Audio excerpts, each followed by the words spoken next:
this was the title on which I have given presentation, my name and the group of, if anyone is helping you, your coordinator, your guide, madam's name, your affiliation in which college, because in this seminar we are inviting the other colleges also, so it is must that you have to mention from which college.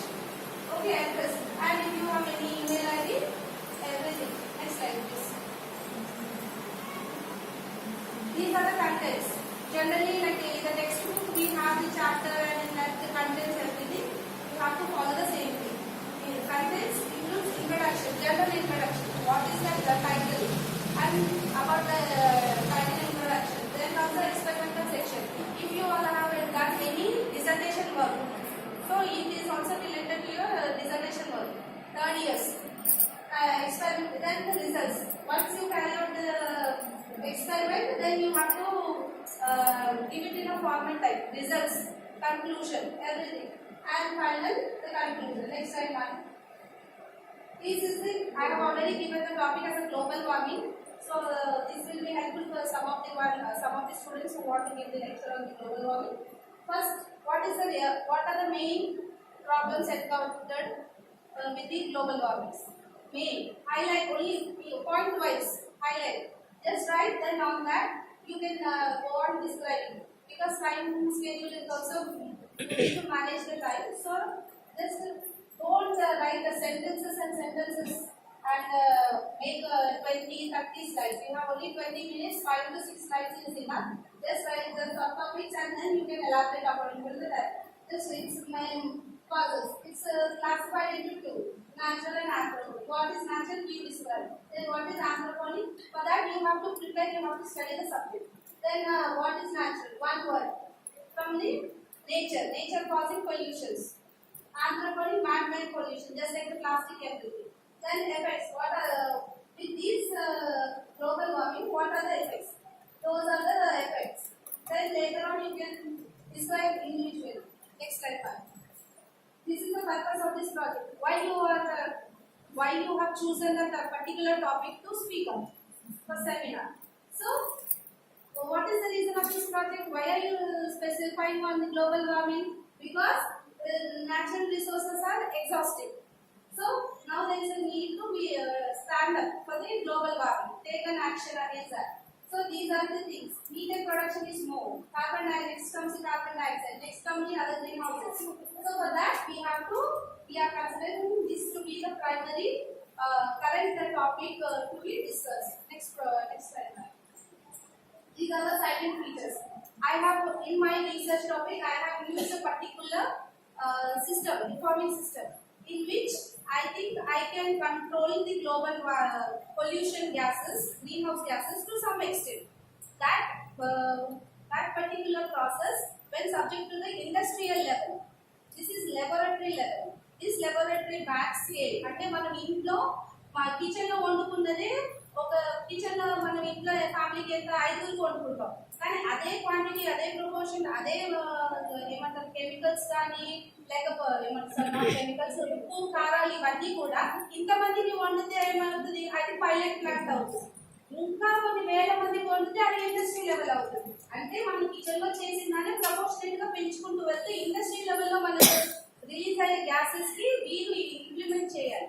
లెక్క ప్రకారం sanction అయినప్పుడు ఏంటంటే industry పెట్టినప్పుడు వాళ్ళు ఏం రాసుకుంటారంటే, మేము వదిలేసే by products ఏవైతే ఉందో గ్యాసెస్ కానీ వేస్టేజెస్ కానీ అది మేము న్యూట్రలైజ్ చేసే నీళ్ళలోకైనా దేనికైనా బయట గాలిలోకైనా వదులుతామంటారు. కానీ ఎవరు వదలరు. ఎందుకు? అది కూడా ఖర్చుతో కూడుకున్న పని. వేస్ట్ మనం ఇక్కడ పాడేసిన చెత్త తీసేయడానికే మనకు ఒళ్ళు వందనప్పుడు ఇండస్ట్రీ అమ్మడానికే చూస్తుంది తప్ప మళ్ళీ అది న్యూట్రలైజ్ చేసి నీళ్ళల్లో వదలడం కానీ గాలిలో వదలడం కానీ చేయదు. ఎందుకంటే దానికి కూడా క్యాటలిస్ట్, దానికి కూడా వేరే కెమికల్స్ అవసరం కాబట్టి అది యాజ్ గా వదిలేస్తుంది. అప్పుడు మనం ఇక్కడ చేసినవి ఏం చేస్తామంటే ఈ ప్రాజెక్ట్స్ వాళ్ళు మన దగ్గర కొనుక్కుంటారు.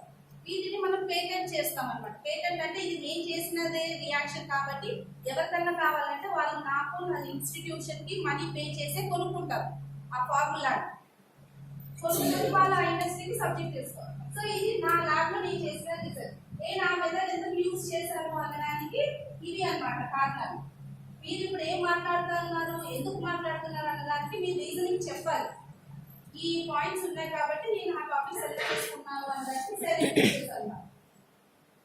ఇన్ దిస్ టాపిక్ నేను ఏం చేస్తున్నానంటే ఈ కార్బన్ డైఆక్సైడ్ ని సపరేట్ గా కూడా మనం చేసుకోవచ్చు, మీథేన్ కూడా సపరేట్ గా చేయొచ్చు. కానీ ఆ మీథేన్ చేసిన దాంట్లో ఏమవుతుందంటే ఎక్సోథర్మిక్ రియాక్షన్. అంటే ఏంటి ఎక్సోథర్మిక్ రియాక్షన్ అంటే మనం రియాక్షన్ చేసినప్పుడు బయట టెస్ట్ ట్యూబ్ కూడా వేడెక్కిపోతుంది. అదే ఎక్సోథర్మిక్. అదే ఇండస్ట్రీ లెవెల్ అయితే అంత వేడి తట్టుకోలేదు, మొత్తం అవే హీట్ అనేది బయటకు వచ్చేస్తుంటారు. అది కావాలి అంటే ఏం చేయాలి, మనం మళ్ళీ వాటర్ సర్క్యులేషన్స్ చేస్తుండాలి, ఆ వేడి కంపల్సరీ వాటర్ తీసేస్తుంది. రియాక్టర్స్ దాంట్లో అట్లాగే ఉంటుంది. మళ్ళీ మీకు అటామిక్ యురేనియం ఆ రియాక్షన్స్ చేసినప్పుడు మన బయట నుంచి ఏముంటుంది అంటే వాటర్ సర్క్యులేషన్ అవుతుంది, ఆ రేడియేషన్ ని కూల్ చేసుకోవడానికి. సో అది ఎఫిషియెంట్ కాదు. ఇంకా ఎక్సోథర్మిక్ కార్బన్ డైఆక్సైడ్ చల్లగా అయిపోతుంది, ఆ రియాక్షన్ యూనిఫార్మింగ్ ఏమవుతుందంటే బయట హీట్ తక్కువ అవుతుంది. అయితే ఈ రెండింటిని మిక్స్ చేసాం, వేడి దాన్ని ఇటు చల్లదాన్ని రెండు మిక్స్ అయితే న్యూట్రలైజ్ అయ్యింది, హీట్ అయిపోదు.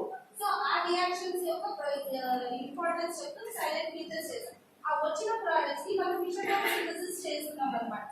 అంటే లాస్ట్ వచ్చేది ఏంటంటే కార్బన్ మోనాక్సైడ్ మరియు హైడ్రోజన్. మీరు అనొచ్చు కార్బన్ మోనాక్సైడ్ కూడా గ్రీన్ గ్యాస్ వేయాలి, గ్రీన్ గ్యాసే, కానీ అది హైడ్రోజన్ తోటి కంబైన్ అయినప్పుడు మనకు వాల్యూ యాడెడ్ ప్రోడక్ట్స్ వస్తాయి. అంటే మార్కెట్ లోకి సబ్బుల్ లాగా కానీ వేరే అదర్ నీడ్స్ లోకి మోడిఫై చేసుకోవచ్చు. లేదా ఇదే రియాక్షన్ హైడ్రోజన్ వచ్చింది అనుకోండి, మనం వేరీ చేసే దాన్ని బట్టి హైడ్రోజన్ రేషియో ఎంత వస్తుంది, కార్బన్ డైఆక్సైడ్ రేషియో ఎంత వస్తుంది అని డిపెండ్ అవుతుంది. అది డిపెండ్ అయినప్పుడు ఆ హైడ్రోజన్ ని మనం ఇప్పుడు కరెంట్ జనరేషన్ కి యూజ్ చేసుకోవాలి. అందుకే ఇంకో టాపిక్ ఏం చేస్తాం, హైడ్రోజన్ ఫ్యూయల్ సెల్ అని రాస్తాం. అంటే హైడ్రోజన్ ని మనం ఫ్యూల్ గా వాడుతున్నాం, అర్థమైందా? ఇప్పుడు పెట్రోల్ డీజిల్ లాగా హైడ్రోజన్ ని బ్యాటరీ కనెక్ట్ చేసి దాంతో జనరేషన్ చేయగలరు.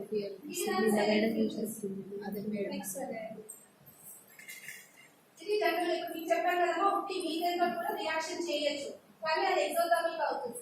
ఇది కొంచెం సైంటిఫికల్ అన్నమాట. అదేంటి ఎంథాల్పీ, ఎంథాల్పీస్ రాస్తూ కొంచెం మనం లిటరేచర్ వర్క్ చేయాలి. మీకు 1 వీక్ టైం ఉంది, సాధ్యమైనంత మటుకు మీ మేడమ్స్ హెల్ప్ తీసుకోండి, లిటరేచర్ లో చదువు ఆ ఎంథాల్పీస్, ఎందుకంటే కొంచెం మీకు ఐడియా ఉంది అనేసి చెప్పడానికి మీరు ప్రెజెంట్ చేయాలి. ఇంకా ఇది వచ్చేసి ఈ రెండు మీథేన్. కానీ ఇక్కడ ఏంటి, నేను ఇందాక చెప్పాను కదా hydrogen the carbon dioxide ratio పెంచచ్చు తగ్గచ్చు అనే దాంట్లో ఇక్కడ హాఫ్ మోల్ ఆక్సిజన్ వాడాము, ఇక్కడ కంప్లీట్ ఆక్సిజన్ యూజ్ చేసాం.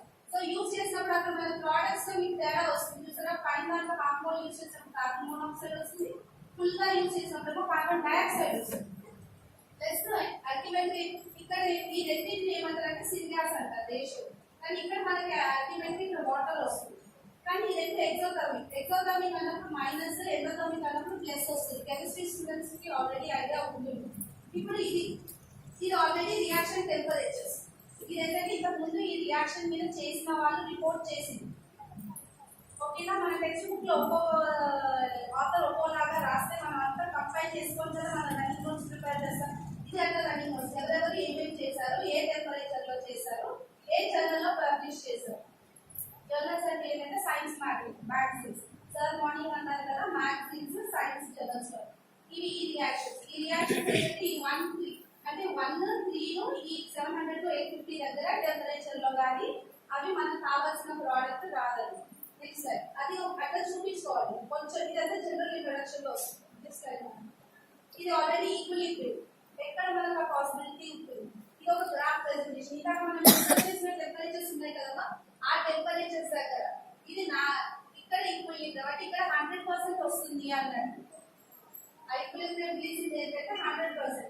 మనం ఆల్రెడీ సార్ మీతో అసెంబ్లీలో చెప్పారు కదా, చంద్రయాన్ ల్యాండింగ్ అప్పుడు మనకు థియరిటికల్ పాత్ ఉంటుంది, ప్రాక్టికల్ పాత్ ఉంటుంది, మనం పంపించింది ఎంత వరకు మూవ్ అవుతుంది అన్నట్టు. ఇవన్నీ థియరిటికల్ అసంప్షన్స్ అన్నమాట. తర్వాత ఈక్విలిబ్రియం అసంప్షన్ థియరిటికల్, ప్రాక్టికల్ గా నాకు అక్కడికి వచ్చిందని నేను లైన్ తీసాను.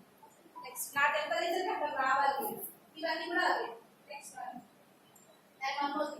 ఇక్కడ నేను ఇచ్చాను చూడండి, ఇది మీథేన్, ఇది నా రియాక్టెంట్.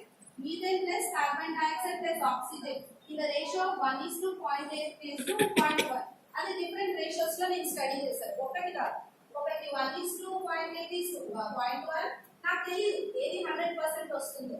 అయితే ఏంటంటే ఇక్కడ మెయిన్ థింగ్ నా ఇంటెన్షన్ ఏంటి, ఆక్సిజన్ కాదు, కార్బన్ డైఆక్సైడ్ మీథేన్ ఈ రెండింటినే కన్వర్ట్ చేయాలి. కానీ మనం యూజ్ చేసే క్యాటలిస్ట్ ఏమవుతుందంటే డీకంపోజ్ అవుతుంది. నికెల్ ఏంటి అదేమంటారు 800,000 ఈ టెంపరేచర్స్ కాబట్టి పాడైపోతుంది. క్యాటలిస్ట్ ఏంటంటే అది మొత్తం డీకంపోజ్ అయ్యి డీయాక్టివేట్ అవుతుంది. కాబట్టి మనం ఏం చేస్తాం, మన ఇంటెన్షన్ ఏంటి, క్యాటలిస్ట్ డీకంపోజ్ కావద్దు, డీయాక్టివేట్ కావద్దు. కనుక మనం ఏం చేస్తామంటే ఆక్సిజన్ బ్లెండ్ చేస్తుంటాం. ఆక్సిజన్ బ్లెండ్ చేస్తే ఏమవుతుందంటే ఆక్సిజన్ దానిపైన ఫామ్ అయ్యే కార్బన్ లేయర్, క్యాటలిస్ట్ పైన ఫామ్ అయ్యే కార్బన్ లేయర్ తోటి రియాక్ట్ అయ్యి కార్బన్ డైఆక్సైడ్ అయిపోతుంది. అప్పుడు ఆ కార్బన్ అనేది క్యాటలిస్ట్ సర్ఫేస్ మీద ఉండదు కాబట్టి మనకు మళ్ళీ క్యాటలిస్ట్ అనేది యాక్టివ్ ఫామ్ లోకి వస్తుంది. ఒకసారి మనం రియాక్టర్లు అన్ని వేసాక ప్రతి దానికి మనం మూతలు ఉండేటప్పుడు మూతలు తీసినట్టు తీయడానికి ఉండదు కాబట్టి వేసేటప్పుడు ఏం చేయాలంటే ఆ క్యాటలిస్ట్ మీద ఫామ్ అవుతున్న కార్బన్ తీసేస్తూ ఉండాలి టైంకి. కాబట్టి దానికి తగ్గ చర్య తీసుకోవాలి. అయితే 0.1 సరిపోతుందా ఆక్సిజన్, 0.2 సరిపోతుందా, 0.3 సరిపోతుందా, అది కూడా ఒక స్టడీ. Next slide.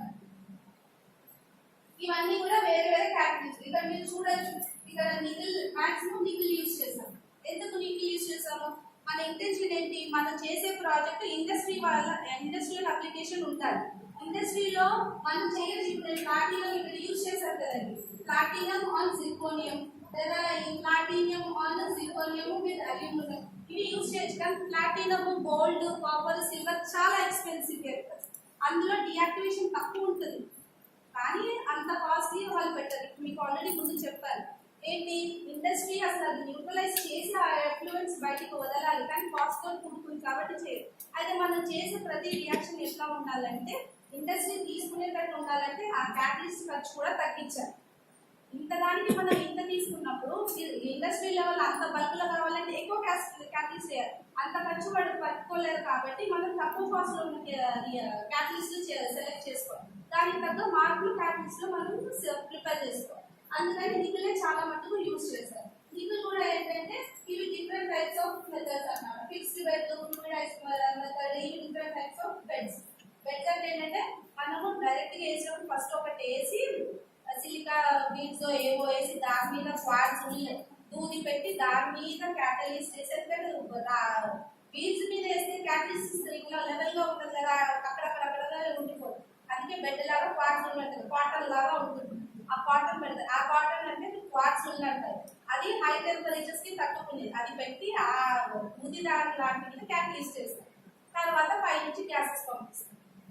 సో అటువంటి సిస్టమ్ అన్నమాట. నెక్స్ట్ ఇవి డిఫరెంట్ ఇవి ఆ బెడ్స్, ఇవి డిఫరెంట్ రేషియోస్, టెంపరేచర్స్, ఇది ప్రెషర్ అవసరమా లేదా అని సిలిండర్స్ ప్రెషర్ సెట్ చేస్తారు. అయితే ఇక్కడ వచ్చిన కన్వర్షన్ 80% ఇక్కడ ఏమీ రాలేదు, ఇక్కడ ఇది అన్నమాట. అవి రిపోర్టెడ్ కదా, అంటే మనం పెట్టిన రియాక్షన్స్ కి మనకి ఎంత % కన్వర్షన్ వచ్చిందో కూడా మెన్షన్ చేస్తాం. Next slide. ఇది ఆప్టిమమ్. ఇప్పుడు అది జనరల్ ఇంట్రొడక్షన్ అన్నమాట. ఇది ఆప్టిమమ్ కండిషన్స్ అవంతా చదువుకొని అవంతా నాలెడ్జ్ ఉంది. మనం మన క్యాటలిస్ట్ కి ఏ రియాక్షన్ ఎక్స్పెరిమెంట్ కి ఏ కండిషన్స్ సెట్ చేసుకుంటున్నాం అని చెప్పడానికి ఎక్స్పెరిమెంట్. నికెల్ ఇది ఆల్రెడీ చెప్పారు. నికెల్ ఎందుకు తీసుకోవాలి, ఇది నికెల్ క్యాటలిస్ట్ నేను ప్రిపేర్ చేశాను. ఆల్రెడీ ఉన్నాయి, ఉన్నా కూడా అవి సఫిషియెంట్ గా మనకు ఓన్లీ 80%, 70% వస్తుంది. మన ఇంటెన్షన్ ఏంటి, 100% కన్వర్షన్ ఉండాలి. సో నేను నా ల్యాబ్ లో నేను ప్రిపేర్ చేసిన కాంపోజిషన్ అన్నమాట. ఇది నాది 800 degrees దగ్గర జరిగిన రియాక్షన్ టెంపరేచర్స్. ఇందులో నేను ఏం చేశానంటే ఈ పర్టికులర్ కాంపౌండ్ లో ఏమైతే ఇంక్లూడ్ చేశాను, జిర్కోనియం ని యాడ్ చేస్తూ వచ్చాను. ఎంత 1.4, 1.5, 1.6 చేసేది పేరెంట్ కాంపౌండ్. ఇది అమ్మ నాన్నలు దీంట్లో మధ్యలో వచ్చి మనకు ఈ జిర్కోనియం వెళ్ళిందా లేదా అనడానికి మనకి ఇక్కడ షిఫ్ట్ కనిపిస్తుంది. ఇది మెయిన్ పీక్. ఈ పీక్ ఏంటి, ఇక్కడ జరుగుతోంది. ఇది ఇక్కడ ఈ పీక్ లేదు, ఇది మెయిన్ పీక్. ఈ పీక్ లేకపోయేసరికి మన ఈ కంపౌండ్ ఫార్మేషన్ అయ్యింది అని చెప్పడానికి అన్నమాట. స్ట్రక్చరల్ మనం ప్రిపేర్ చేసింది దానికి కూడా. Next slide. ఇవన్నీ కూడా క్యారెక్టరైజేషన్స్. ఇవి తర్వాత మీకు తెలుస్తుంది. అది తీసిన క్యాటలిస్ట్ యొక్క ఫొటోస్. ఇవన్నీ కూడా ఆధార్ అంటే క్యాటలిస్ట్ ఫామ్ అయిందని. ఇది డిస్కషన్ అంటే నేను ఆ క్యాటలిస్ట్ పెట్టడం వల్ల వచ్చిన రిజల్ట్స్ అన్నమాట. నెక్స్ట్ ఇది ఆ సెటప్, రియాక్టర్ సెటప్.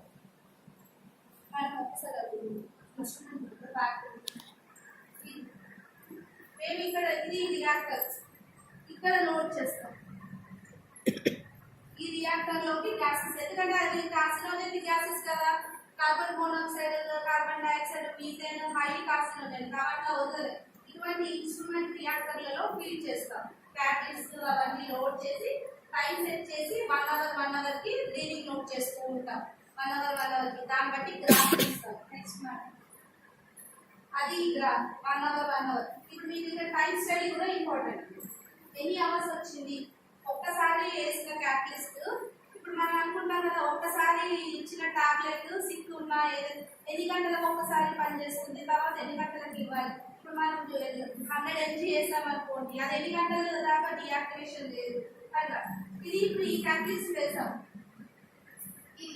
1.40 సపోజ్, ఇదేం చేస్తుంది, నడుస్తూ ఉంది అంటే ఇక్కడ దాకా యాక్టివేషన్ ఉంది, క్యాటలిస్ట్ యాక్టివ్ గానే ఉంది. ఇక్కడ పడిపోయింది అంటే ఇక్కడ డీయాక్టివేషన్ స్టార్ట్ అయింది, అయితే ఈ క్యాటలిస్ట్ పనిచేయదు అన్నమాట. ఇది 10 అవర్స్ దాకా కూడా స్ట్రైట్ అండ్ స్టడీ రియాక్షన్ పోతుంది. అంటే ఇది 20 అవర్స్ 50 అవర్స్ 100 అవర్స్ దాకా కూడా మనం స్టడీ చేయొచ్చు. అంటే ఈ 2 క్యాటలిస్ట్ పర్ఫెక్ట్ అన్నమాట. ఏం ప్రిపేర్ చేసిన క్యాటలిస్ట్ అవి ఏం రేషియో, ఇది ఒకటి పేరెంట్ కంపౌండ్. మన పేరెంట్ కంపౌండ్ వద్దు, ఆల్రెడీ దాని మీద చేశారు, మనం చేసింది ఏంటి అనేది చూడాలి. మళ్ళీ గ్రీన్ కలర్ అంటే ఇది నేను చేసిన క్యాటలిస్ట్ అంటే నికిల్ 0.5, ఇక్కడ 100% నికిల్ ఉంది, ఇక్కడ ఓన్లీ 0.5 అంటే నేను ఇంకా క్యాటలిస్ట్ యొక్క కంటెంట్ తగ్గించాను అన్నట్టే కదా, క్యాటలిస్ట్ కాస్ట్ ఇంకా తగ్గించాను అన్నట్టే కదా. అంటే నేను తయారు చేసిన క్యాటలిస్ట్ పేరెంట్ క్యాటలిస్ట్ తో పాటు సరి సమానంగా నడుస్తోంది. అది ఎంత పర్సెంట్ కన్వర్షన్ అయ్యింది మనకి, 95 అప్రాక్సిమేట్లీ. అంటే నా టార్గెట్ 100, 95 వరకు కన్వర్షన్ వచ్చిందంటే అది గుడ్ రీసెర్చ్ అప్రోచే కదా. టైమింగ్ కూడా స్టడీగా ఉందా, క్యాటలిస్ట్ డీయాక్టివేట్ అవ్వట్లేదు కదా, అదే అన్నమాట. అది మీథేన్ వరకు 95 కన్వర్ట్ అయ్యింది, కానీ ఇంతకు ముందు చూసిన లిటరేచర్లో ఎంత ఉంది, 85, 80 ఉంది. అంటే నేను వాళ్ళకు ఈక్వల్ గా కాంపిటీషన్ గా నా పేపర్ చేశాను. ఇక్కడ మన కార్బన్ డైఆక్సైడ్ కన్వర్షన్ ఇది ఎంత వచ్చింది, ఇది అరౌండ్ 90 వచ్చింది. నెక్స్ట్ ఇందులో కూడా ఏమవుతుందంటే రివర్స్ గ్యాస్ షిఫ్ట్ ఉంటుంది, సో ఆల్రెడీ రివర్సబుల్ రియాక్షన్ అన్నట్టుగా ఉంటుంది. సో అవన్నీ చెక్ చేసుకొని ఇది యాక్టివిటీ స్టడీస్ అన్నమాట. ఇప్పుడు ఆల్రెడీ చెప్పాను కదా 1.5 లైట్ గ్రీన్ కలర్, ఇది కూడా ఈక్వల్ టు సింగ్యాస్ రియాక్షన్ నియర్లీ 1 ఉంటుంది జనరల్ గా. అయితే డిపెండింగ్ అపాన్ మనం ఏ రేషియోస్ అయితే ఇస్తామో కార్బన్ డైఆక్సైడ్ మీద దాన్ని బట్టి దాని రేషియో పెరుగుతుంది. సో అది వచ్చేసి 99.99 ఇది ఫైనల్ రేట్ మనం ఇది అనుకున్నాం కదా. సో యాక్చువల్ గా ఇది 77, 68 వేరే వాటికి క్యాటలిస్ట్ తో కంపేర్ చేసి. అండ్ కార్బన్ ఇది ఫార్మేషన్, ఇది కార్బన్ కూడా క్యాలిక్యులేట్ చేసుకోవాలి. నెక్స్ట్ కన్క్లూజన్స్ మన ఏ క్యాటలిస్ట్ హైలైట్ ఉందో అది రాయాలి ఫైనల్. అది తర్వాత అది ఫైనల్లీ ఎవరైతే సపోర్ట్ చేస్తారో అక్నాలెడ్జ్మెంట్స్ కంపల్సరీ ఉంటుంది. క్వశ్చన్స్ అండ్ సజెషన్ అనే టేబుల్ కూడా పెట్టాలి, 5 minutes క్వశ్చన్ అవ్వదు. Next after answer thank you. ఇది మీరు ప్రిపేర్ చేసే మోడల్ ఎందుకు తీసుకున్నారు, ఏం చేయాలనుకుంటున్నారు, చేయడం వల్ల ఏమవుతుంది, సో సిస్టమాటిక్ గా స్లైడ్స్ అనేది రన్ అవుతూ ఉంటాయి. ఇప్పుడు మీకు సెమినార్ అంటే ఏంటి, ఎట్లా ప్రెజెంట్ చేయాలి అనే ఒక ఐడియా వచ్చింది అనుకుంటాను. ఎక్స్పెరిమెంట్ కాకపోయినా కూడా వేరే పార్ట్ చేద్దాం అనుకుంటుంది, ఎందుకు ఏం చేయాలనుకుంటున్నారు, చేస్తే ఏం రిజల్ట్స్ ఎక్స్పెక్ట్ చేస్తున్నారు, ఇది మీరు ప్లాన్ చేసుకొని చెప్పినా చాలు. ఇదే టాపిక్ అవసరం అయితే అంటే మీ దీన్ని బట్టి మీ రిజర్వేషన్